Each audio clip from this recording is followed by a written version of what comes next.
All right, it's 2:45. We're going to get going with our next panel. Kind of following right in line with the previous panel. This one is emerging issues related to the regulation of animals in research. And for this one, we have the executive director of our co-sponsoring entity, the Petrie Flom Center at Harvard Law School, Holly Fernandez-Lynch, is going to be your moderator. So I'll turn it over to her. Hi, everyone. I'm not going to take time away from our panelists. I really am interested to hear what they have to say. So it's my pleasure to introduce our first speaker on this panel, Sam Garner, who will be talking about a primer on animal research ethics and giving a state of the field in a pithy 15 minutes. Take it away, Sam. It'll be totally pithy. A pithy 15 minutes. Okay. Can I? Okay, and what do I do? Just click next? Like that? Cool. Okay. Hi, everyone. I'm Sam Garner. I'm going to give an overview of animal research ethics. I'm currently a first-year law student at WashU, and I have exams next week, so please pray for me. I'm also happy to take questions on first-year contract law. Did someone just ask a question about contract law? Before going back to school, I was at the NIH for 8 years. Most of that time, I was a bioethicist in the Division of AIDS, and I've done a lot of writing and talking about animals, so that's what my interest is. I also want to quickly note that I originally intended to give a much broader overview than I'm actually going to. There's a lot of literature out there, but I think it's going to be more useful to discuss a few things with a little more depth. But if you like more information, my slides are heavily hyperlinked, and I'm also happy to just point you in the direction of things that you might be interested in. If there's anything that you take away from my talk, it's simply just be skeptical of your beliefs about what we owe animals. In my experience, one can find an argument sound or even compelling, but actually changing one's personal view and how you feel about animals requires consistent reflection on and skepticism of our deeply held beliefs. So it can take some work, even if you think the arguments are good. So I'm just going to start very briefly with a rhesus macaque inhalation anthrax study. It was a FDA animal rule study published in 2012. There are a lot of really interesting questions about how beneficial animal research is. I'm actually just going to assume that animal research is necessary or it's very useful, and that this specific study was likely to provide important answers for the treatment of anthrax. I don't need to discuss the harms in detail, but this was a painful study, and all the macaques died or were killed. By the end, my goal here is to just prod your intuitions and set up the tension between a beneficial research study and the moral status of a macaque. This is something that we would obviously never do to people, regardless of how beneficial the study is. So the question becomes, how much do macaques matter morally, or any animal? Our research practices assume that they matter less, substantially less than humans do. Perhaps that's because they're of a different species, or they're not as cognitively sophisticated as humans. So these are the questions that we're going to engage. Is it justifiable to think that animals matter less than humans? And if so, to what extent is harmful research on animals still justifiable? So just try to keep this study in mind throughout and think about whether or not you think the research is still justifiable by the end. So here's an outline of my talk. I'm going to make one very brief introductory talk, and then I'm just going to skip over a number of things that I normally like to cover and just move straight into a discussion of the justifications for animal research and what I think the key moral issues and concepts are. And then I'm going to come back to the case study and make a few comments regarding what I think we can all agree on, regardless of where you are on the spectrum of moral status. So sometimes things get controversial, so I like to make a few other comments, but I'm assuming everyone here can handle this. So the debate is extremely polarizing, we all know this, and it's normally characterized by two views at the opposite ends of the spectrum. Research with non-human animals is beneficial and critical to advancing biomedical science for human health, and therefore it's justified. And then on the other hand, animals are not mere things, but they're owed strong protections against harm, even if the benefits are great. We sometimes call this a strong rights position. In the public square, these views are often oversimplified, and we'll see that there's actually a lot of sophisticated moral theory behind them. Again, I think people are here because they care about this issue, so I don't have to review that. Sorry, I animated all of my slides.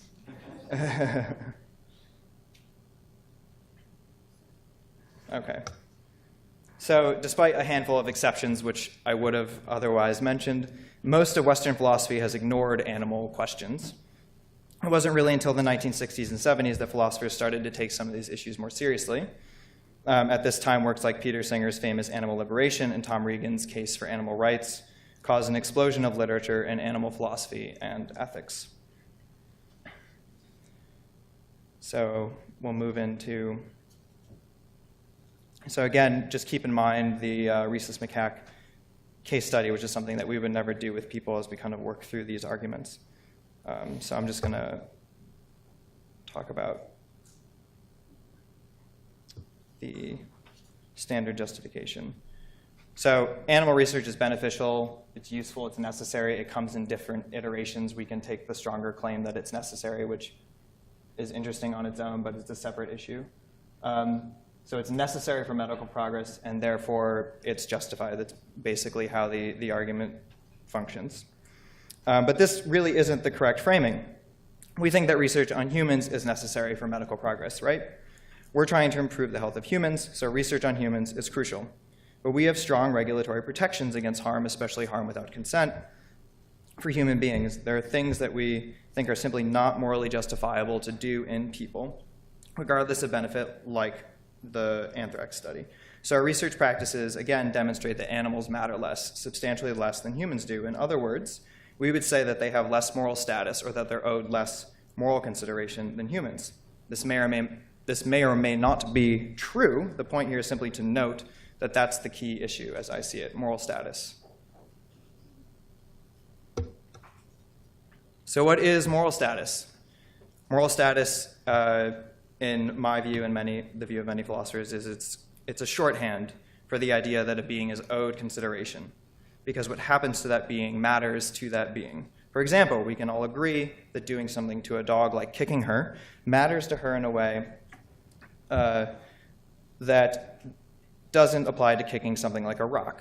Why? Presumably because dogs are sentient, meaning they have the capacity for conscious experiences, for feelings and emotions. So kicking her may cause her pain, distress, anxiety, fear, etc. In my view, sentience is both necessary and sufficient for moral status, and includes at least vertebrates and cephalopods like octopus and squid. Importantly, that means that most animals in research are sentient. I imagine most people here agree with that. If a being is sentient, then it has what are often termed interests. There we go. Interests are what make up a being's welfare. For example, an interest in not feeling pain, or not suffering, or feeling pleasure. And despite centuries of denying that animals have interests and matter for their own sake, it's now commonly accepted that animals have a welfare and that it matters, even if only a little bit. So not everyone agrees with the way that I have framed this issue, but I still think that it's adequate to move forward this way. So again, all sentient beings have moral status, meaning we have an obligation to consider their interests. And we can all agree that vertebrates and cephalopods are included in this group. I'm going to assume that the scientific community agrees to this notion of moral status, the idea that sentience is what matters, because the NIH Guide for Animal Care and Use is based on the fact that animals can experience pain and distress and therefore have a welfare. If the scientific community didn't recognize that animals were sentient and that they have a welfare that's worthy of consideration, then the issue wouldn't have been approached this way. That's Taz, my sister's cat. It's used with permission. I had to put in one image. She's a great cat. So the question is not, do we owe animals' interests any consideration? It is not, do they have any moral status? Very plausibly, they have moral status, and they're owed consideration. So the question is then, how much consideration? What is their moral status? More specifically, it's, do they count just as much as people? If so, why? That's often termed the equal consideration view. Or do they count for less, and if so, why? That is often called the unequal consideration view. So first, equal consideration. This means to consider the comparable interests of animals and humans with equal moral weight. If a human and another animal both have equally strong interests in benefit or in not being harmed, we should give these interests equal moral weight. I understand that operationalizing that is very complicated, but that's basically conceptually how it works. Thanks. So for example, animals may have an equally strong interest in not feeling pain because the quality of their pain is the same, but may not have an equally strong interest in experiencing intellectual pursuits. Cats plausibly don't care about finishing book manuscripts, but they do care about making sure that you don't finish them, because that's what cats like to do. Equal consideration does not mean equal treatment. For example, a dog's social needs or exercise needs are going to be quite different than that of a human's. A key motivation for the equal consideration view is the argument from marginal cases. If it's okay, if it's okay to treat humans and animals differently, then there must be some kind of key difference, something that applies to humans but not animals. Often this key difference has been intellectual abilities that amount to moral agency, the idea that a being is able to make moral judgments based on an understanding of right and wrong. But it's clearly not true that all and only humans and no animals are moral agents. There are many humans that are not moral agents that we have very strong obligations to. The very young, the old and senile, those with profound cognitive disabilities. There are many animals like chimps or dolphins whose capacities may be no less sophisticated or even more sophisticated than certain groups of humans. So the argument is intended to point out that our traditional view of what makes humans morally special is hard to justify. Much of the literature on animal ethics uses this argument or is a response to this marginal cases argument and tries to draw the moral line between humans and non-humans, regardless of an individual human's intellectual sophistication. There are important theoretical differences between the various equal consideration views, but the key takeaway from this view is that in practice, the vast majority of animal research would probably not be allowed because animals can't consent, and so it would probably be similar to what we allow with humans that cannot consent. Those are just examples. Here we go. So now we have unequal consideration to consider the interests of animals with less weight. Remember, our research practices assume that animals matter substantially less. Otherwise, we wouldn't be able to, how could we justify using them in harmful research in ways that we wouldn't be able to justify with people? So here are two arguments for unequal consideration views. The first is offering less consideration to animals based on an appeal to species membership. For example, because evolution and species survival compels greater consideration of one's own species. There are two significant shortcomings of this argument from species. First, it seems arbitrary and self-serving to stipulate that species per se is morally relevant without more argument. We normally think that discriminating based on biological categories is wrong, for example, race or sex. So if that's wrong, then why is it okay to discriminate based on species? An individual's mental capacities seem relevant to determining the kind of interest that individual has, and so that might be relevant to moral standing, but it's hard to see why species, as opposed to an individual's characteristics, should be morally important. And even if group categories are morally relevant, why focus on species and not things like family, genus, or kingdom? Second, if the argument from species is instead based on some kind of biological imperative to favor one's own species over others, this argument presumes that what is natural is necessarily good. This is a very heavily criticized argument in moral philosophy. I might go like a minute or two over. Is that going to be okay? It's not going to be okay. I'm going to pull my hook. I'm just going to stop. You guys just won't know. Anyway, this is a bad argument. It's doubtful that this can be true because much of morality consists of overcoming some of our natural tendencies like violence or prejudice. Second, unequal consideration approach is the appeal to an individual's mental characteristics instead of species per se as determining moral standing. The most common characteristic for full moral standing is moral or rational agency, which I've already mentioned. The importance of moral agency, again, the capacity to act and reflect on moral principles, is often defended by arguing that moral obligations are owed only to those individuals who themselves are capable of recognizing and acting upon a sense of obligation. This would exclude most non-human animals. A related argument is that the honoring of moral obligations is based on a mutually self-interested contract, so with other moral agents, so it's like a quid pro quo where we agree not to lie, steal, murder, etc., because other contractors are going to do the same thing. However, as we've already seen, both of these arguments do not accommodate the marginal cases objection very well. They can't, and they also cannot account for humans that are not full moral agents and never will be. In addition, some animals may display characteristics of agency. It's going to depend on how you define moral agency, so that's kind of an open topic. I'm almost done, I swear. And finally, because these views deny direct consideration to animals, which seems to be at odds with the fact that we even have regulations in the first place. There are a number of other unequal consideration views that I think are really interesting.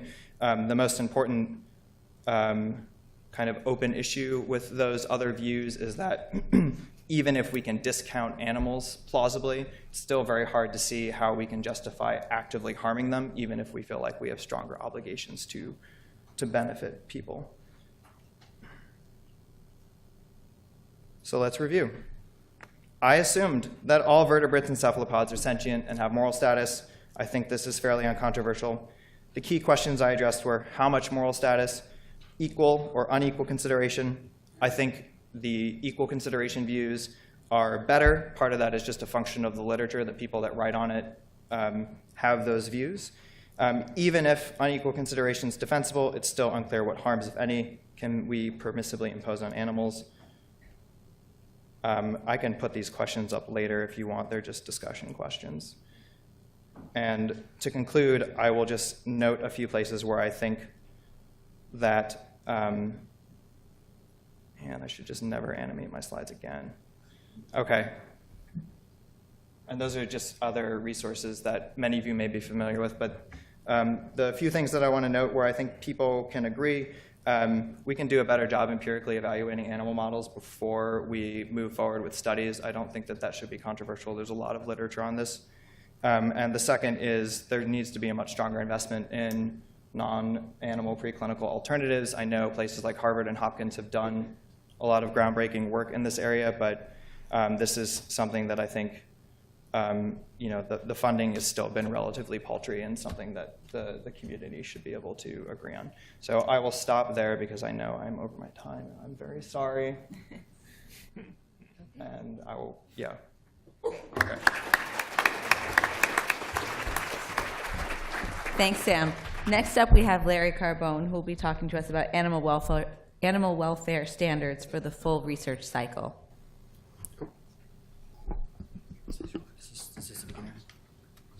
Yeah. And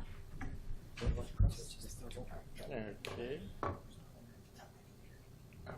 Even when you practice the time, just so bad. Well, good afternoon. I think I'm the first, yes, I know I'm the first person on this lectern who's actually a animal research insider who thinks that the Animal Welfare Act is something to live in fear of, that unannounced inspections by inspectors who are going to criticize our numbers justification and our IACUC processes and our use of analgesics is actually something that's quite powerful and that institutions, at least the ones I've worked at, do pay attention to.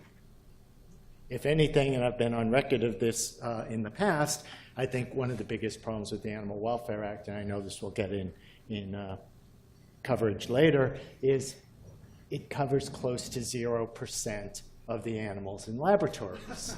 So when you think about adding in mice, rats, zebrafish that are well over, though nobody counts them officially, well over 99.9% of the animals in laboratories, to a close approximation, the Animal Welfare Act does not cover research animals. But for those animals it does cover, there is some power to it. And so I think I'm here in the spirit of, can we improve on the Animal Welfare Act and its enforcement? To do the work I do, which is working as a laboratory animal veterinarian, you have to be committed to a life of incrementalism. So that's what I do every day. Do I make an improvement? No. Every year, do I make improvements in the animals under my charge? I hope so. I like to think so. Before I get started on my prepared remarks, can I just get a show of hands? How many people here have served on an IACUC or attended IACUC meetings or been directly involved with IACUCs in any way? Okay, so about, I'll say about a third of folks. So you've got some real-world experience of what I'll be talking about. And my question here, and this is a paper a friend of mine and I published earlier this year, is can better writing lead to better animal welfare? This is driven by my concern as an IACUC member and a veterinarian that we review and approve what are called Category E or Column E experiments. Do most people know what I'm talking about when I say that? Raise your hand if you do not. Trick job.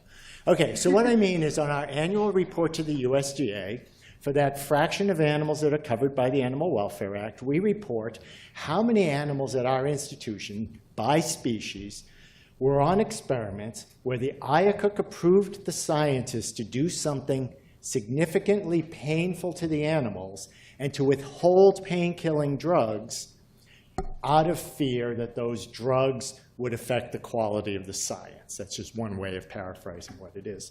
Those are called Category E experiments because they're listed in column E of the inspection report.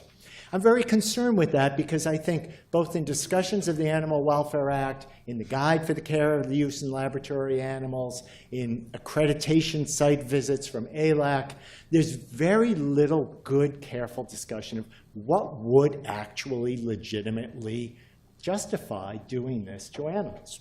And the reality is, because the Animal Welfare Act that covers almost no animals has a lot of publicly available information, I can see that year by year by year, since the early 70s when they first put in this requirement for reporting, that somewhere, at least over the last 10 years or so, somewhere in the neighborhood of 8% of animals are reported in Category E. That seems like a lot of animals, until you add in the fact that most toxicology research, most cancer research, most pain studies, most serious infectious disease work is all done in mice and rats that are not animals in the Animal Welfare Act. So chances are that 8% is a tiny little tip of the iceberg, and yet there's very little serious conversation about how do we make decisions if we're going to allow this. Well, the USDA has some guidance in, I believe this is Policy 12, which is not part of the Animal Welfare Regulations, but is written in the spirit that if the USDA inspector finds you're not following Policy 12, it is tied to Section 2.35 something in the Animal Welfare Act regulations. And if you are not doing this to their satisfaction, you can still be cited on your inspection report for violating the section of the Animal Welfare Regulations that this is amplifying. So I think it has some power. APHIS, the branch of USDA that oversees this, or used to, continues to recommend a database search as the most effective and efficient method for demonstrating compliance with the requirement to consider alternatives to painful and distressful procedures, including those procedures that are Category E experiments. So, what if you did a database search and there was nothing there? And so that's the basis of the study that I want to talk to you about here. So I've explained what Category E is, that 8% of animals per year are reported as being in that category, that it only covers USDA species, and it only applies also to those situations where withholding pain medicines is done intentionally out of concern for what pain medicines will do to your data. There are other situations where you might withhold pain medicines. You think they're going to make the animal feel sicker. You don't actually recognize the animal's in pain. There are many reasons why people don't give pain medicines. But the ones I'm interested in today are the ones where you're seriously concerned that pain meds are going to change your data outcomes. And they do. There are a handful, few dozen studies that I'm aware of where people have done side-by-side experiments in animals, some using, say, a post-surgical painkiller and some not, and you can find different outcomes. So this is a very important thing that you need to know about if you're going to write an animal protocol, convince your IACUC, convince your veterinarians that this is something I need to do. I need to withhold these painkillers on these animals.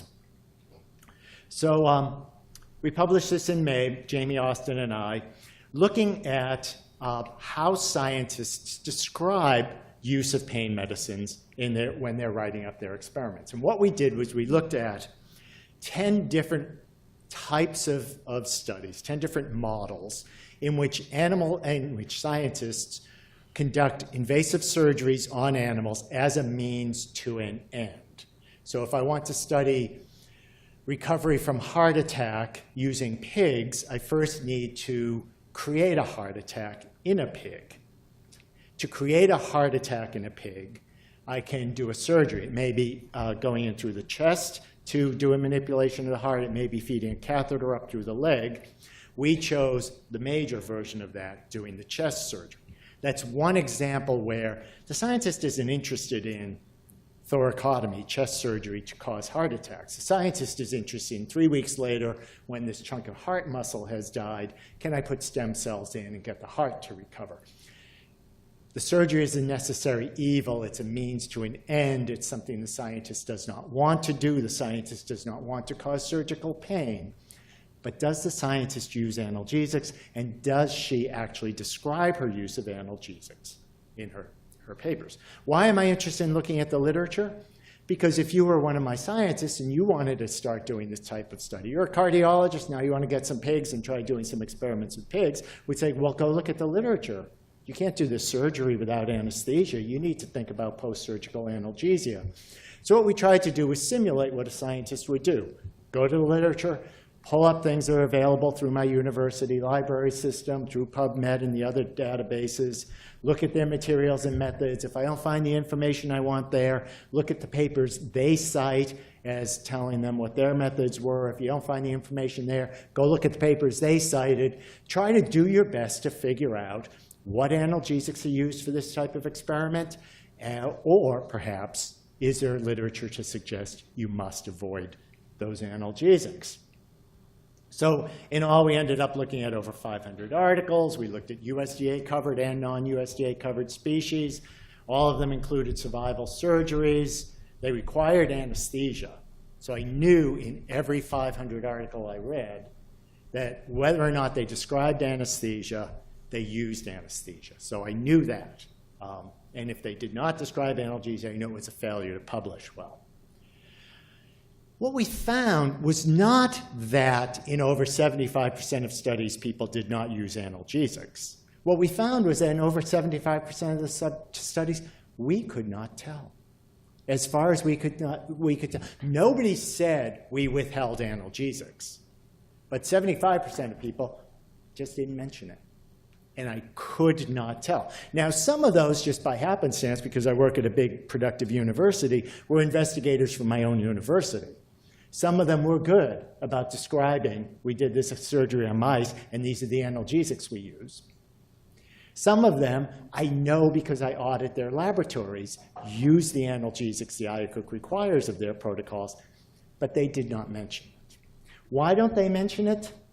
Well, they don't think it's important. They think it's standard practice. They think it's the business of the IACUC. They don't think about the possibility that this is important information I must share in my methods section with other scientists if they're going to try to reproduce, replicate, or build on my own work. Now, there's a disconnect because they do think it's important, if they want to avoid them, to go to the IACUC and say, I cannot use them. These will affect my data. So important enough to shape their IACUC protocol, not important enough to warrant a line and a half in a scientific report on the experiments they conducted. So I think this is bad,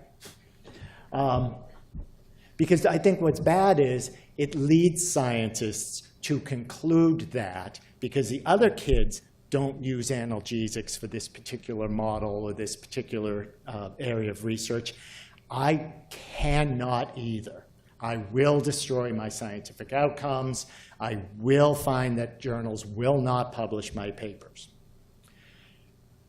And it's hard to refute them because we know analgesics are powerful drugs that have effects throughout the body, and the literature is so silent on so much of this. So I'm an incrementalist. What do I think could make this better? Well, there are voluntary guidelines that are out. Most well-known are called the ARRIVE guidelines from the National Center for the 3 Rs in the UK. Most of the journals I looked at, about half of them, do subscribe to these guidelines. They say the editors, the manuscript reviewers, the authors should pay attention to these guidelines and look at the kinds of detail you should include in your scientific publications. But journals that said they subscribed to those guidelines did no better on our score than journals that did not. So these guidelines, at least this point in 5 years since their publication, are not having an effect that we could see. Now, the guide for the care and use of laboratory animals has a couple of advantages. One is that it covers all of the vertebrate animals we use in research in the United States. And the other is that it's a little bit more flexible than the Animal Welfare Act, easier to get changes in. So that I see as the more fruitful approach to trying to get scientists and animal use committees and regulators who look at animal use to think of science and animal research as a cyclical process. Many of you are academics. You do the research that gets you thinking, that gets you putting together your analysis of your research, but you don't stop there. You know that writing is an important part of the cycle of research. The Animal Welfare Act guidelines we operate under pretty much have a linear view of animal research. It starts when you get the idea, proceeds as you apply for your grant, as you apply for your IACUC approval, as you obtain your animals, as you do your experiments, as you euthanize your animals and analyze their tissues, full stop. But of course, it doesn't end there.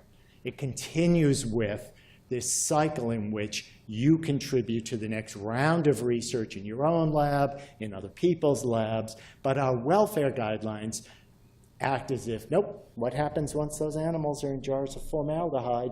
That's it. And I think we need to sort of rethink what science is in terms of what's the cycle of science, not this linear set of linear acts, but a cyclical process.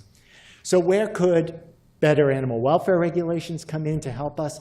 Well, one is just in simply saying this is what goes into adequate training of scientists. So when we put together a training program for our university, the Animal Welfare Act is much clearer than the guide and says you must cover this, this, this. You must teach people how to report animal welfare concerns. You must teach people basic biology of their species.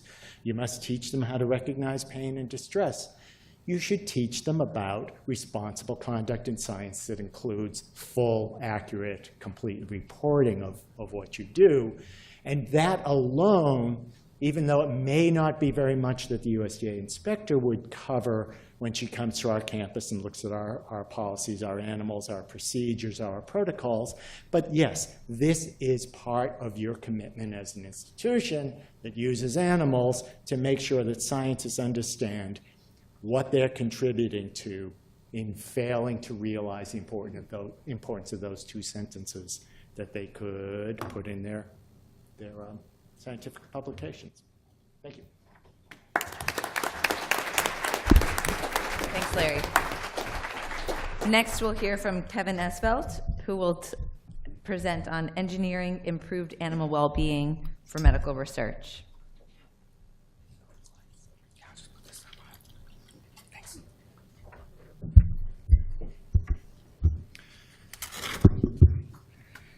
All right, hello everyone. Again, my name is Kevin Esvelt. I'm a professor at the MIT Media Lab, where I lead the Sculpting Evolution group. And I am a practicing scientist. And I furthermore believe that we can talk a good game, but But really, what matters is what people believe. So I'm interested in the question of, is it better to be a wild animal or a domesticated animal? Because if we're going to talk about animal welfare, we need to know, what does that really mean? So please stand up if you have a pet. It can be a cat, it can be a dog, it can be a fish, a hamster, whatever. All right. Great. I'm glad to see we have animal lovers in the audience. Okay. No. Stay standing. Now, how many of you believe that your pet is better off than an equivalent wild organism of that same species? If you believe that, remain standing. If you believe that your pet is worse off than if it were living in the wild, then please sit down. That is, if you believe your pet, it is better to be your dog than to be a feral dog, please remain standing. All right, so most of us are confident that if we had to be reborn as an animal, you would rather be reborn as your pet than as a feral cat or dog or fish or what have you. Good. As someone who studied evolution, you can all sit down. Darwin just about lost his faith in a benevolent creator when he saw some of the really nasty things that evolved out there. I mean, he said he could not conceive of how a benevolent creator could produce the Ichneumonidae, which literally eat their prey from the inside out as an essential aspect of their development. How could you have the screwworm, the New World screwworm, which literally eats the healthy flesh of vertebrate animals, causes excruciating agony, according to the few humans who have suffered from this. And that's an essential aspect to how this species exists. So there is a lot of pain and suffering out there, and at least our pets are better off. What about laboratory animals? What about farm animals? I mean, they're going a little bit out of scope here, but I think these are important questions because we have different standards, right? When it comes to cats and dogs, we have animal shelters and we take them in off the streets because we don't want starving kittens and puppies out there. We don't want them to starve and freeze, so we adopt them and we take them into our homes. And that's because we like cute furry things, or at least I do. Now, when it comes to laboratory animals, that's a little bit different. I mean, as we've heard, the vast majority of laboratory animals are not covered. We don't even know how many there are.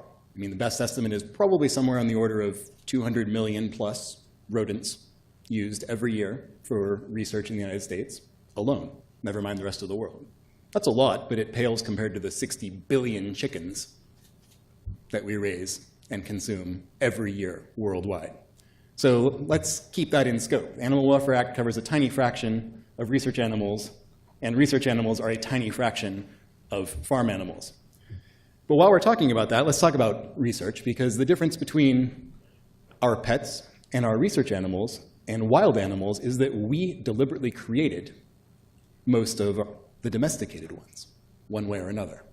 And most of us would argue that that makes us more responsible for them. Now, my laboratory does do animal research on mice and probably soon on rats, but I'm squeamish. You're talking category E? Yeah, we don't even do category D. So if I had to be reborn as a mouse, I would rather be reborn as one of my mice in the MIT animal facility than a wild mouse. Plenty to eat, good social time, don't have to worry about predators, get good medical care, no parasites eating you from the inside out. Definitely a better deal. Don't have to worry about cats or other predators. In that case, better to be a research mouse, because all that we're doing is tinkering with their genes for the most part, or occasionally the microbes in their guts and in ways that don't harm them. But a lot of medical research is very harmful. And my question then is, okay, yes, we have analgesics. What are they? Well, they're anti-inflammatories and they're opioids, and some of them are indeed very powerful. And they do absolutely mess with the systems of those animals, meaning that they do mess with your science. And scientists are therefore reluctant to use them. Part of the reason why they're powerful is they're fairly indiscriminate. Why are they indiscriminate? Well, they're the same molecules that we use in people.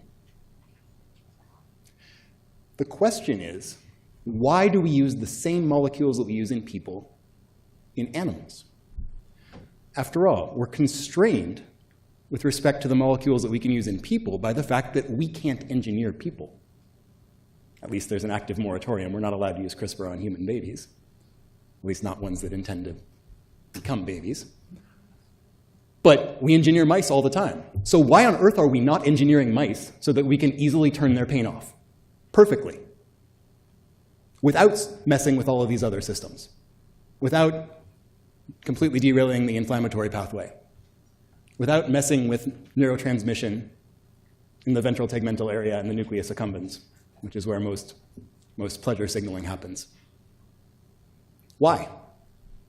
And the answer is, I don't know. But the reason why I don't have any slides is we're starting to do that. That is, we're experimenting with different ways of making mice where we can feed them a largely inert small molecule that doesn't affect their systems and causes a genetic change in their peripheral nervous system that inactivates their nociceptor's ability to signal pain. Mechanosensory, inflammatory, you name it. We know that if you knock out both copies of NAV 1.7, which is this conserved mammalian ion channel, then you don't feel pain, because there are people who are born with both copies inactivated, and they do not feel physical pain. So our goal is to create strains of laboratory mice such that if you must implant a tumor into that mouse and see if you can cure it before it dies, that mouse at least should not experience physical pain from that. That doesn't mean it's not going to suffer, but we should do more than we currently do to help these animals, because we've deliberately created them already. Now, some people would say, should we be engineering animals so that they're not going to suffer? Some people are leery of engineering animals, but in case of laboratory animals, we engineer them all the time already. That's what we do. You want to make a transgenic, you start with a mouse if you want to see what the effects are on a particular gene. So we do that already. Let's do it to reduce animal suffering. Again, this is a project that we're just starting, so I don't have any results. That's why I didn't bother with slides, because we don't have data, and giving a science talk, then who cares? I'm just talking to you all. But suppose we are successful, what are we going to do? How are you going to convince all the scientists out there that they should use our mice? What kind of depth of rigor do we need of studies to show that our mice are not going to contaminate the experiment? That the different small molecules we use to turn off their pain are not going to interfere with science? That in fact it's going to interfere less than if we dose them with current analgesics, whether anti-inflammatory or opioids? And okay, suppose we can figure out a way to do that. One, why stop at pain? Why are we assuming that animal welfare, that the welfare of an animal in the wild, is necessarily the baseline? Why is that what we're shooting for? We already acknowledge that many of us would rather exist as our pets than as equivalent wild animals. If we're going to create animals, are we obligated to reduce their ability to feel pain and therefore to suffer? Or are we obligated to reset their baseline level of well-being higher than a natural organism experiences? People are born with different set points, emotionally speaking. Some people are innately happier than others. It's largely genetic, not entirely, but largely genetic. Should we ensure that the animals we create are, on a fundamental baseline level, happier most of the time than they would otherwise have been? What if we could create animals whose baseline level of happiness was higher than the maximum level of well-being that a natural animal can experience? And why shouldn't we think that? Evolution does not care about suffering. Evolution is amoral. To evolution, it doesn't matter if a prey animal experiences horrific suffering when it's eaten. Its reproductive utility is over. Evolution doesn't care. So we can almost certainly do better than the natural state if what we care about is reducing animal suffering. And so the question is then, given that we create a tremendous number of organisms, not just in the laboratory, but also our pets, and especially our farm animals, should we engineer those? A lot of people are very leery of genetically modified plants, let alone genetically modified animals and eating them. But what if those animals had a much higher level of animal welfare than animals that were not engineered? They say that California cows are happy cows. I guarantee you we can make cows that are much happier than any California cow. Maybe our engineered cows would be happier if we put them in California, but that's another issue. The question is engineered versus natural. And again, since evolution has not optimized animals for well-being, we can almost certainly do better. So should we? To me, this is a pretty clear-cut question, but then I'm admittedly mostly a consequentialist, and I furthermore delight in inventing technologies that make people ask uncomfortable questions. So on that note, I think we can all agree that we have a greater level of responsibility for organisms that we create, for domesticated animals. But what about wild animals? Could we do anything about that? Well, this is an unusual topic for me. Normally I talk about a technology called gene drive, because it turns out that if you use CRISPR genome editing to edit the germline of an organism, and instead of just inserting the change you want to make, say neurotransmitter changes that increase dopamine signaling in the nucleus accumbens, thereby resulting in greater level of well-being, same pathway that morphine hits. Suppose you have that genetic change that does that. You make a laboratory animal. You release it into the wild. It's probably going to get eaten. It's too busy being happy to avoid predators. And that's true for pretty much anything we do when we engineer an organism. They don't do well in the wild because evolution is very, very good at optimizing for survival and reproduction. It just doesn't care about anything else. But if we encode the CRISPR system we use for making that edit next to the change, then when that organism mates with a wild one, genome editing happens again in the offspring. It takes the wild copy inherited from the other parent, CRISPR cuts it, and it copies over the engineered version, which means that all the offspring inherit in the next generation. And editing happens again, and again, and again. It's a mechanism that happens in the wild, but now that we have CRISPR, we can duplicate it. That is, we can conceive of engineering entire wild populations. So if, like Darwin, we are disturbed by the prospect of animals suffering in the wild, if we think that we can do better than evolution, then sometime, not anytime soon, hopefully not with the technology I just described, because that is ridiculously overpowered, you do not ever engineer an organism in the laboratory wherein if it happens to escape and fly out the window, you just accidentally engineered a large fraction of organisms of that species everywhere in the world. That's stupid. Don't ever do that if any of you are scientists. Please. But someday, once we have better technologies that are local, once we've tested this in laboratory mice and maybe thought about our pets, and certainly I hope someday our farm animals, about reducing suffering in animals and increasing well-being, then we're going to have to face this very difficult question, which is, are we obligated to reduce the suffering of organisms that we did not create? This is not something that we're going to have to face for at least a couple of decades, but someday it's going to come down the pike. And we should start thinking about it and talking about it so that we might just have a good societal debate. Thank you. Thanks, Kevin. Last but not least, we have Garrettlavis, who will discuss non-human psychological experiences and their implications.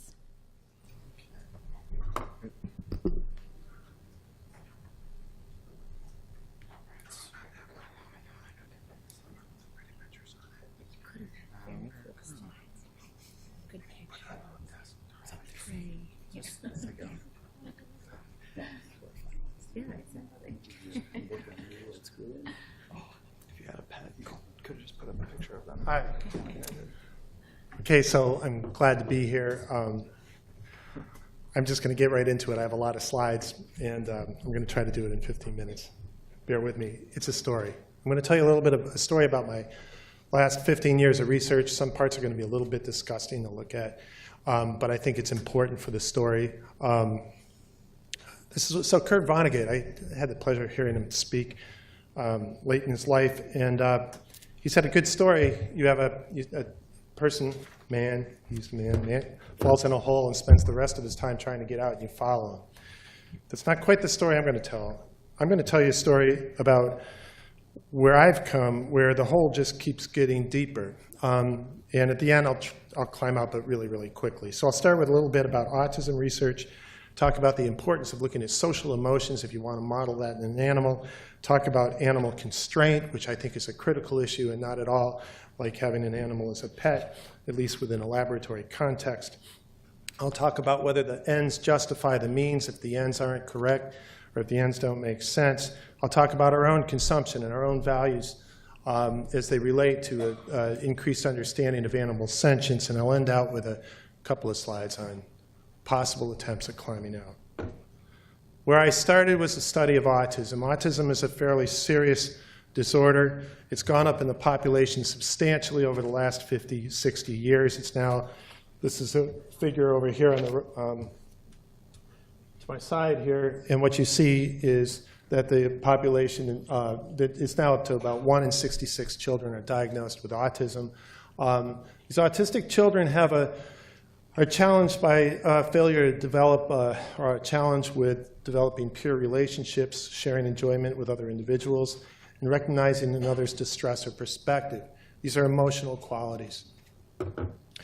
When we think about autism and its causes, we often look at associative kinds of assessments. So for example, I live in Oregon and in Washington. If you look at you'll see a higher prevalence of autism west of the Cascades. That's in the black area. In the west of the Cascades, the paper thought it might be that it's really cloudy in the winter and the children have a vitamin D deficiency. But I come from formerly working with the Environmental Protection Agency, and a lot of people think that it's pollutants, and people eat a lot more salmon on the west side of the Cascades. So which is it? So we can do associative studies, but one of the nice things, at least within the scientific community, is that we can use animals to identify cause and effect. So as opposed to association, where we can essentially look at something like we can give a mouse a vitamin D deficiency or increase its pollutant exposure, and then look at its behaviors, whether there's an autistic-like behavior. So rodent models are used to establish cause and effect once an association has been established. So a standard way in which these experiments have been done in the past, mostly prior to my own experience and work, was to see animals as in somewhat of a Cartesian kind of automata approach, that we won't look at their emotions, but we will look at their behaviors. And in this case, we just put a mouse in confinement for a day in a cage alone, and it checks out the cage, and then it pretty much does nothing. You add another mouse to the cage. The test mouse that you added first sniffs the mouse that's been added, and you just score how much sniffing behaviors have happened. That's nice. It's very robotic in a way, but it doesn't really tell you about the kinds of social emotions I just told you about autism, things like lacking empathy and having good peer relations, et cetera, motivations for peer interactions. So I want to talk about social emotions for a second. Social emotions would sit within the concept of mental experience. So on the outside, you might have social dynamics, which lead to some kind of social input. You might hear laughter or something like that. You see it coming from your grandmother. These arouse neurocircuits, and in the old context, they fly right to be a behavioral response. What's missing, which is now recognized in both humans and thanks to some very good scientists, animals as well, certainly vertebrates, but it can go all the way down to crayfish. Mental experiences that include feelings, emotions, perceptions, thoughts, and memories. So, and that's just a few of the things. Now, granted, science can't directly measure those things, but we can infer them. So, what I'm going to do now is I'm going to give you a little bit of a test. It's going to take about 1 minute. I'm not going to talk. I want you to listen to yourselves. Listen to yourselves as you move through the images I'm about to show you.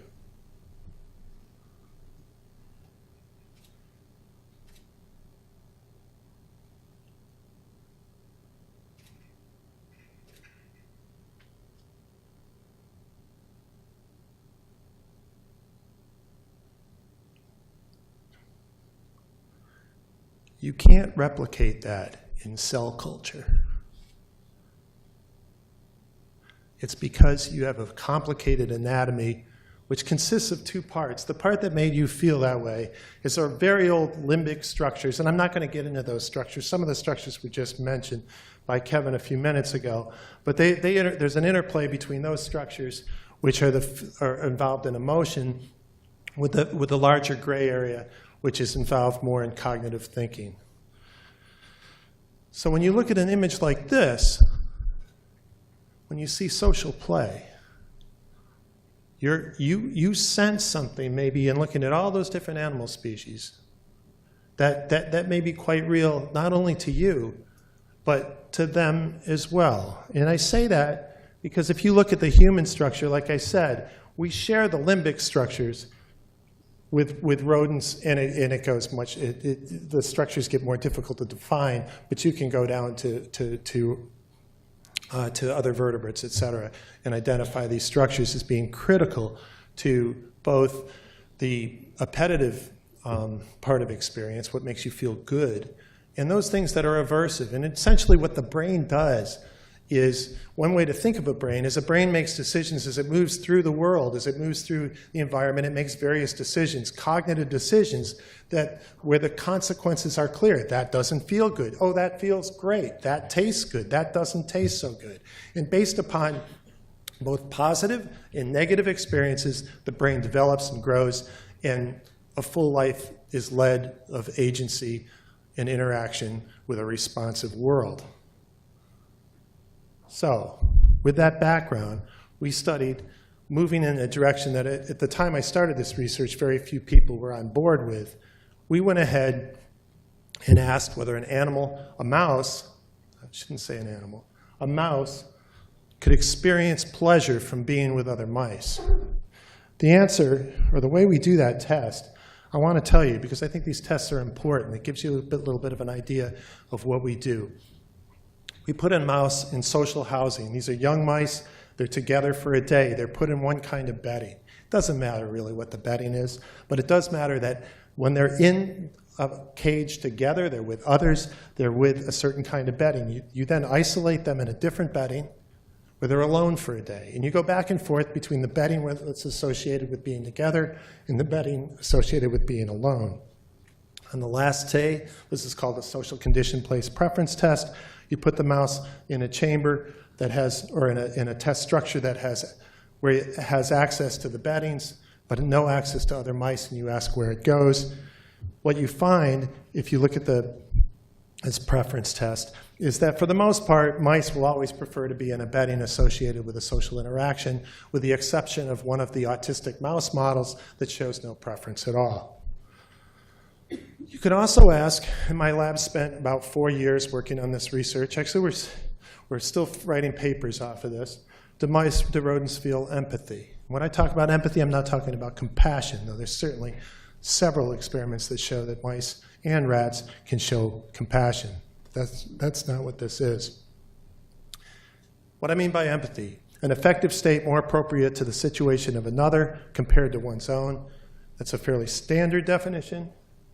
What we do is this. I'm sorry if it'll offend you, but I think it's an important point. We give a mouse a 30-second tone. At the end of that 30-second tone, we give it we pair it with a 2-second shock. It's a mild shock for us. I don't know how severe it is for a mouse. The mouse squeaks. 90-second silence, repeat. 30-second tone, 2-second silence, 30-second tone, 2-second shock, 90-second silence, repeat. We do this 10 times. It's a standard fear learning test that's been done. Lots of papers use this approach. What we did is we simply had another mouse watch.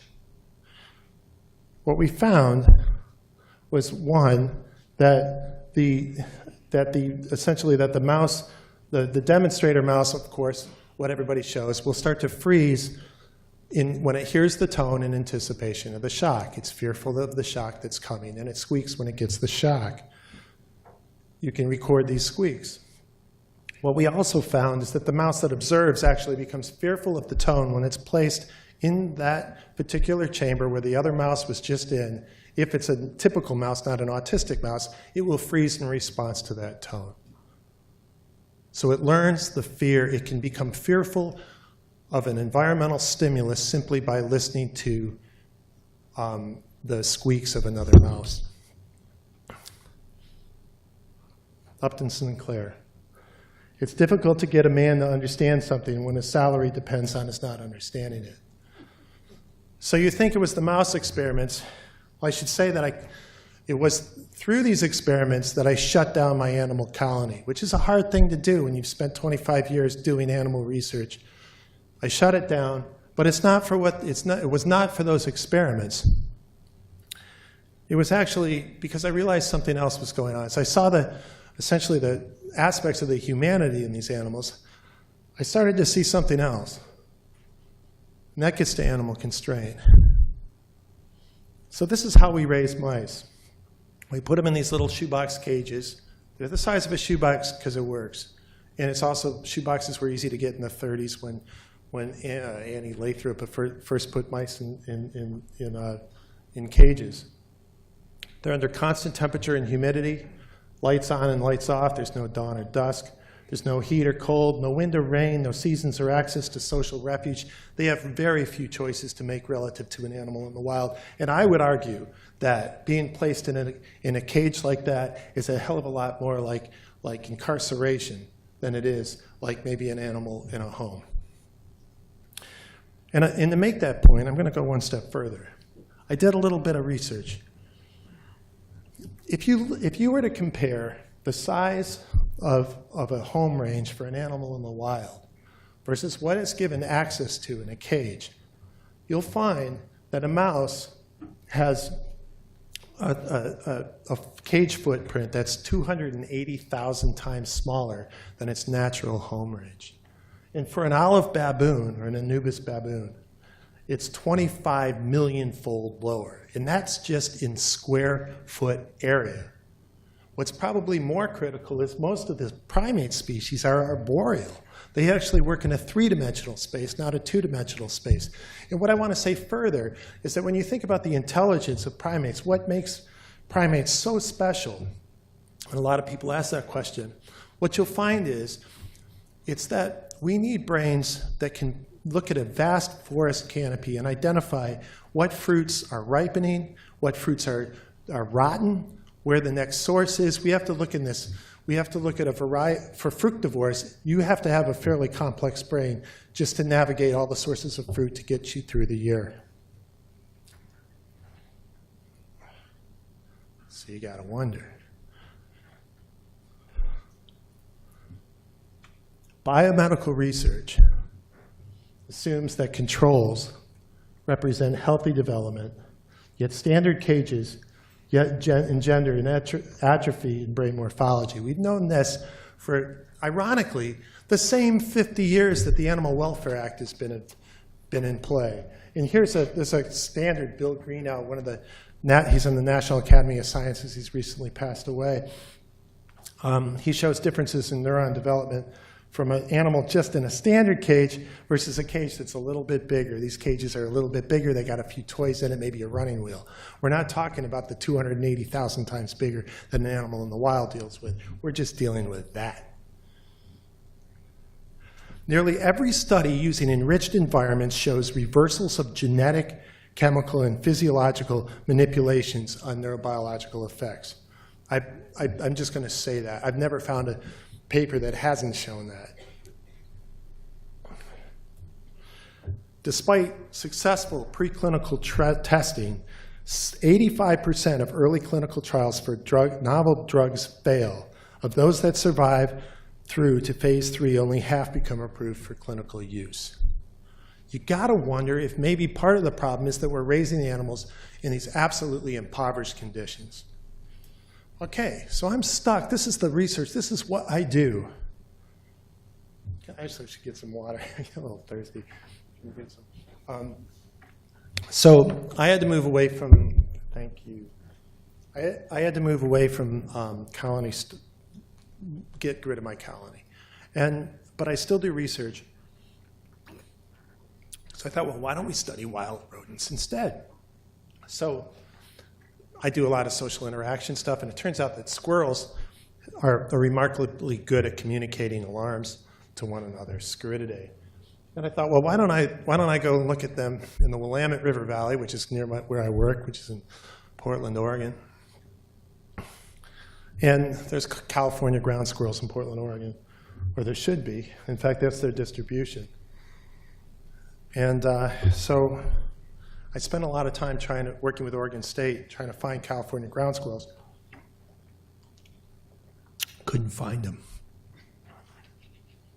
So what I did was I went over to the other side of the Cascades, 3-hour drive, because they have a problem with Belding's ground squirrels, a different ground squirrel, but hell, they're not that different. Actually, they are. It's a 40-acre organic vegetable farm. The guy has a rodent problem in the high desert.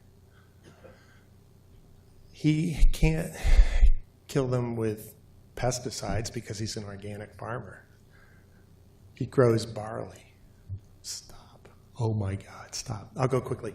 So he kills 14, he had his son shoot with a BB gun and a pellet gun, 14,000 ground squirrels in one summer. He paid him $288. That's generally how you do it. He's going to things like traps where he can basically, you can look at the trap and see for yourself how it works. And it turns out that in the Willamette River Valley, they use predominantly where there's less organic farming, despite how beautiful it is. They inject bait with sodium azide in it that basically burns out their stomachs, and the result is that they die. So vegetables from that's where you get your vegetables from, the Willamette River Valley, and which is like most of the rest of the country. Which gets to my last very important point, I think, is that consumption. We all consume, and by being alive, we are actually doing a lot of damage. Just taking a shower in the morning and using an energy cost impingement of non-human animals on water intakes. We consume forest products, food and land for homes and energy, and they all cause habitat loss. And everybody says, well, animals will adapt. They do not adapt. Non-human animals don't adapt. They suffer and they die. You displace them, they are gone. So here's my climbing out. Now I think you're all in a deep hole right along with me. And I'm very happy about that, because this is a hell of a place to be alone most of the time. So one, biomedical research must embrace the ethical issues and biological effects of confinement. I believe strongly that to do research right, animal subjects require agency to have the full complexity of brain morphology and physiology that we need to understand what the brain's all about. They also need a breadth of affective experience. They can't just feel pleasure, honestly. They got to feel what we feel, the range. We can also, and to do that, I think we can make use of advances in telemetry. We can have animals run more freely, and we can do just about everything remotely if we go in that direction. I think animal welfare legislation, regulation, and advocacy can take advantage of ongoing discoveries in effective and cognitive neuroscience. I think we got to be motivated to do something here. I mean, this is ridiculous what we're doing to animals, in part just so we can survive. But we need to readdress this, and I think the advances we've made in understanding the circuits are critically important to, I think, galvanizing us to do something different. And that gets to my last and final point. Non-human animals can experience abstract thoughts and emotional experiences. There's no question whatsoever that this is true, especially in mammals. Directly and indirectly, all humans kill and displace them, and we need a new philosophy to deal with it. It's not that we're special, but we do abuse and use them, and we've got to come up with a new way to deal with it in the face of modern neuroscience. That's my...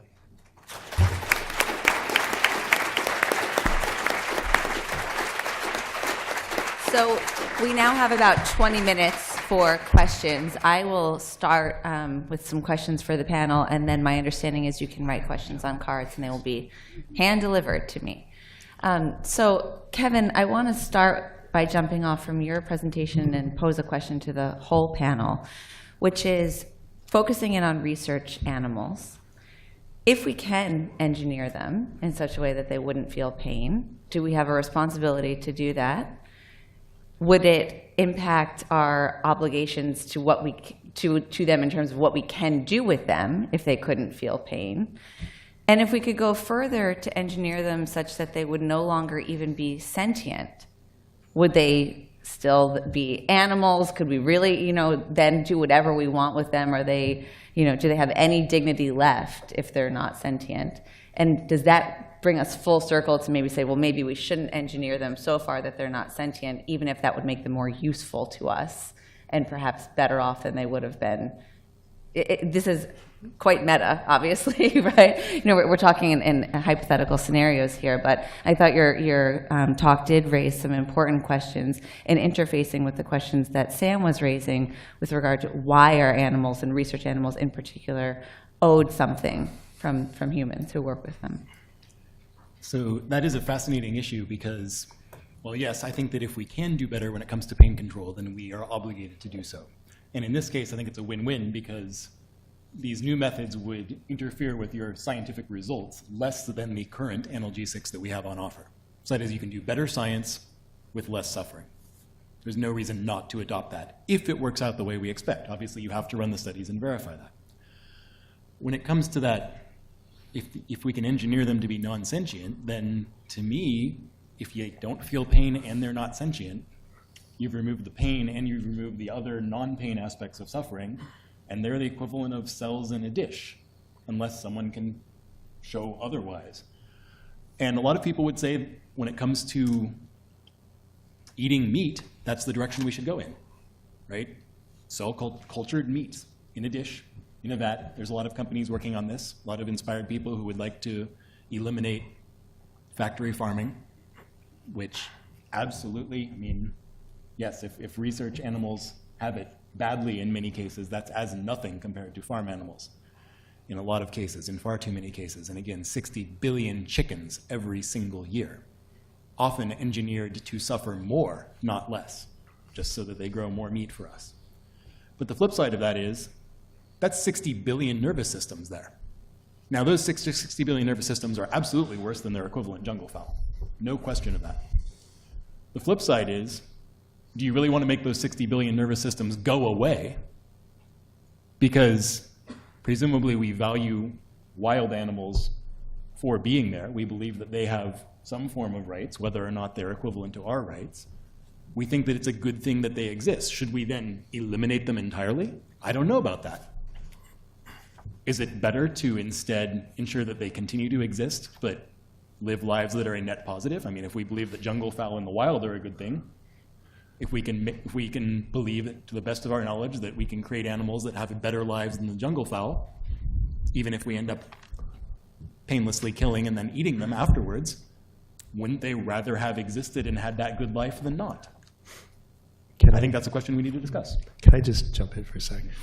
So we did an experiment that we like a lot, where you basically isolate mice for different periods of time, and then you put them back together, and you find that you get a greater reward with the greater level of deprivation. So, for example, if you see your best friend every hour, it's not going to be nearly the level of enjoyment that you get if you've been separated from that friend for weeks or days or whatever. There's a bigger burst. And so that same system of opioids and dopamine and all that is a player in that. So what you'd be arguing for is basically animals that never actually have a high level of enjoyment because they've had deprivation. No, not at all. I think the habituation response is absolutely biologically determined. We know a number of genes that we can knock out that mitigate it, that, for example, ensure that you never develop a tolerant response to opioids. So you knock out those pathways, and they're on the high of seeing their friend every bit as much enjoyment as if they hadn't seen them for years. Okay. But you got to be sure you do that, and you got to be sure that it works, right? I mean, if you don't run the studies, and again, you have to run those studies while ensuring that they suffer as little as possible, then you don't know what you're doing, and that's necessarily unethical, because if you don't know what you're doing and you're causing animal suffering, well, you're definitely doing something wrong. So Kevin, that actually follows up on some of the cards that I have here where people asked in the context of developing these methods to knock out pain receptors or what have you, what about all of the animals that are utilized in those experiments and their pain and their suffering? As a consequentialist, right? Yeah, well, here's where it's good to be a consequentialist, right? Because, you know, if we have to run experiments on a couple of thousand animals in the lab to verify that our methods work, well, we're using hundreds of millions every year. Better to run the pain studies on a few thousand, including, unfortunately, the controls, which definitely will suffer, and you need to do that in order to demonstrate it, but would you rather do that or not? Because it's not as though, I mean, I hate to say it, but it's not as though me refraining from these studies, or rather my collaborators, because again, I'm squeamish and I don't do pain studies. We have collaborators for that. It's not as though if they don't do that, then everyone else is just suddenly going to stop doing animal research, despite your best efforts. So it's a question of do it or do not do it. And I think the net we can do the most good by doing it. But again, what do people think? Sam and others, do you want to weigh in, though, on this question of what we're responding to with regard to using animals in research? Is it the fact that they are experiencing pain or that they have sentience? Is that what is causing us to owe them moral consideration, such that if we got rid of those features, they would no longer be owed moral consideration, or is there something else going on here? Yeah, so there are a lot of really interesting questions raised by this. So one is that those of you that follow the literature probably know that Paul Thompson, philosopher at Michigan State, has written, I think, a bit on this with regard to genetically modifying to make chickens blind because they peck at each other when they're very close together in factory farms. So if it improves their welfare by doing that, then why shouldn't we do that? So yeah, there are some compelling arguments you can make for why we should do that. Of course, it makes a number of baseline assumptions about the moral status of chickens or the moral status of mice to begin with. And again, like an argument like this, while maybe from a pragmatic perspective has some force behind it, it still has trouble responding to things like marginal cases. But yeah, there are a lot of really interesting issues there. Yes, in my view, if we removed sentience, then you wouldn't have moral status. I don't really know what it would look like to have like a mouse that functions but isn't sentient. But I don't know, maybe you can like draw me a picture. I have a hard time seeing that. But there are a number of other, so you made a comment about what are our obligations to wild animals. I don't really know. I think some philosophers have written on this. I think Sue Donaldson and Will Kemlicka in their book Zoopolis on animal rights and political theory, I think they try to address some of these issues. There are difficult questions about what are our positive obligations to animals that we don't directly interact with. There are also similarly difficult questions with what are our positive obligations to people that we don't directly interact with. We have no problem feeling very strongly about like our own dogs or cats, and in turn not using resources to help people that are very far away, that are suffering immensely. Maybe some of you remember an article from the New York Times, the Stone column from the Philosopher's Stone. Any of you read that ever? So Jeff McMahon, who's a philosopher now at Oxford, wrote a column arguing that we have an obligation to minimize suffering. So why aren't we like trying to remove all predators from the planet? It was just.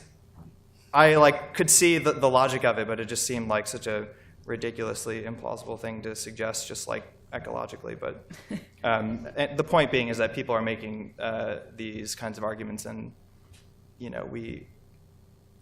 I don't have an answer. There are things to consider. Intuitively, I find a lot of them troubling, though. Okay. Let's move on to a different line of questioning that's coming up in some of these cards here. So Larry, one question for you with regard to the ability to access information about research that other people in a field are doing. So one person has asked whether you've done any empirical research into whether researchers actually believe that published studies that fail to mention analgesic use in fact did not use analgesics, right? So do we know that this is the assumption that people are making if they don't see analgesic use mentioned in a publication? Yeah, so I have the advantage of sort of every day doing this lived ethnography of animal research, and so a lot of my information comes from the conversations I have with scientists preparing protocols for IACUC review, and certainly anecdotally people do say to me that no, I look at the literature, nobody else uses analgesics. What started this project, actually, there's a listserv for people who do the work I do, and somebody had posted a question saying, we have a researcher at my institution who wants to do liver transplants in rats, has looked at the literature, says you can't use post-surgery analgesics if you use liver transplants in rats. So I contacted the UCSF scientist who does liver transplants in rats and said, so are you using postoperative pain meds in your animals? And he said, yeah, I use the 3 drugs you told me to use. I use opioids, I use nonsteroidals, I use lidocaine. Of course they can use analgesics for their rats. I said, thank you. So then I looked at his own publications, silent.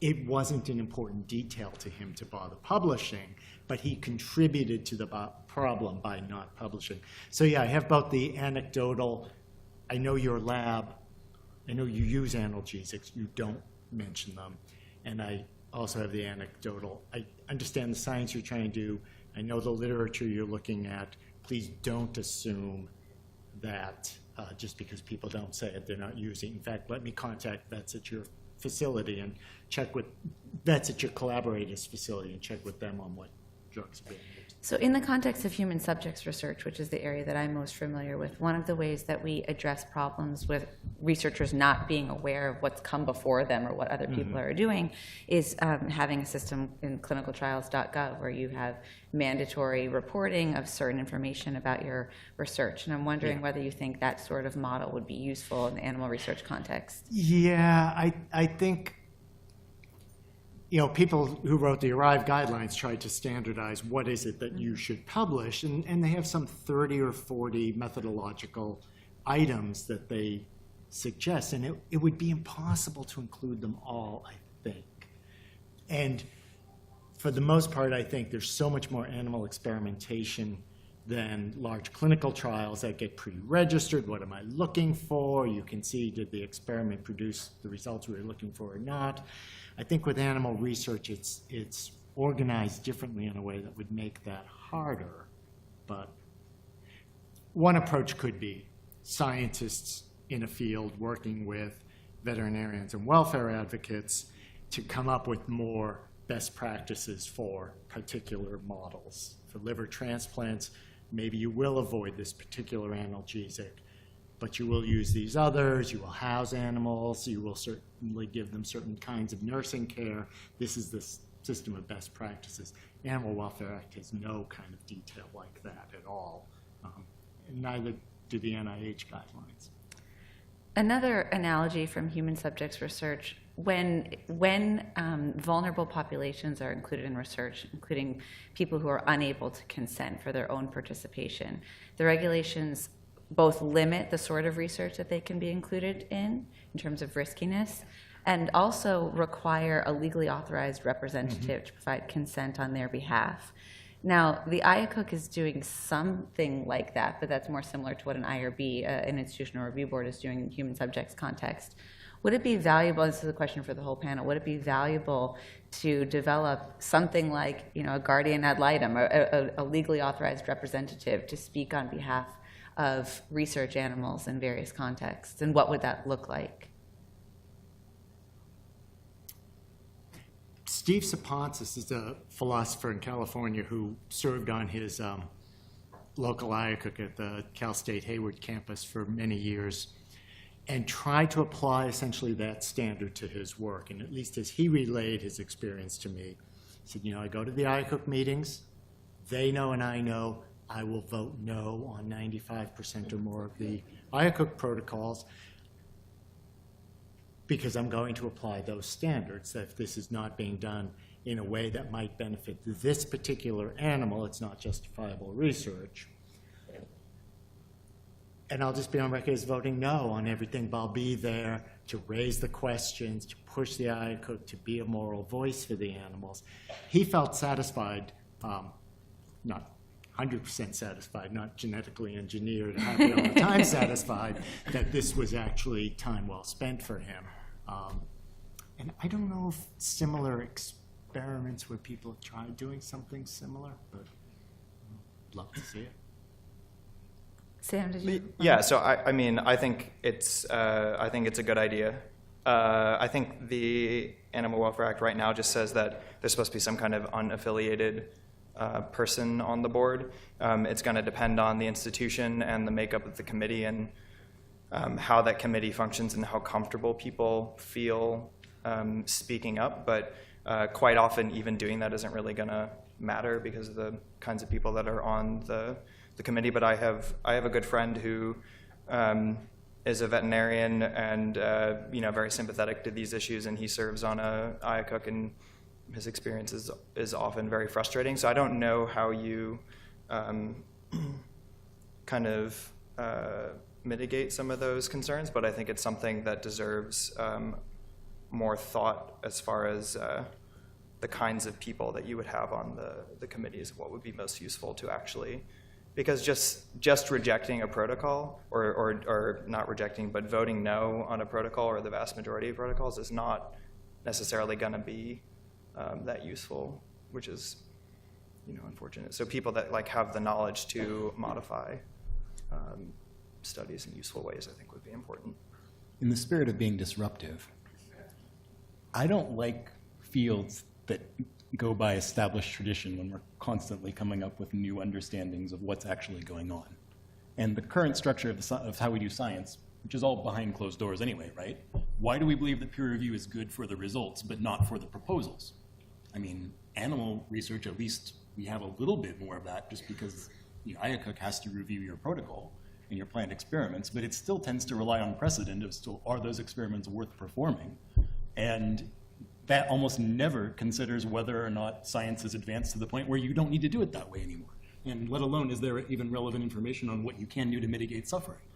So how do you deal with that? I mean, we also live unfortunately in a society where where researchers who do experiments that are thought to be close to the edge can live under death threats.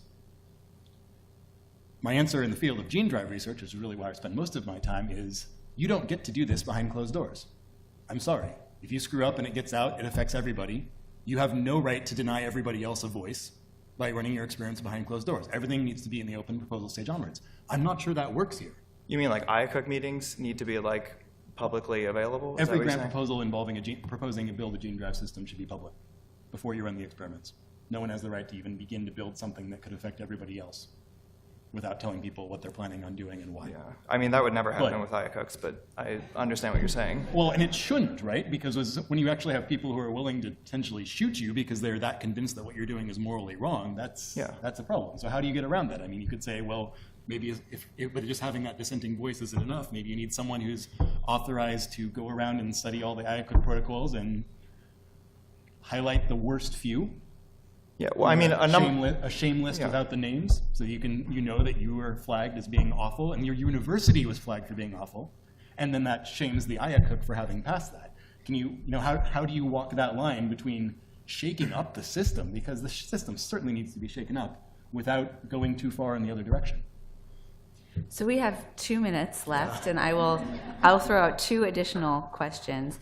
One is a very broad question that came up in a couple of the talks, which is, if the Animal Welfare Act only covers a very tiny percentage of research animals, what animals ought to be covered in the research context? Another and different question you can consider whether you want to answer this is, in a world of scarce resources, if we've determined that animal research is important, as in Sam's presentation, I think you described it as either beneficial or necessary for human health, how should we allocate resources for the mitigation of suffering of research animals as opposed to doing additional experiments that may benefit the human population?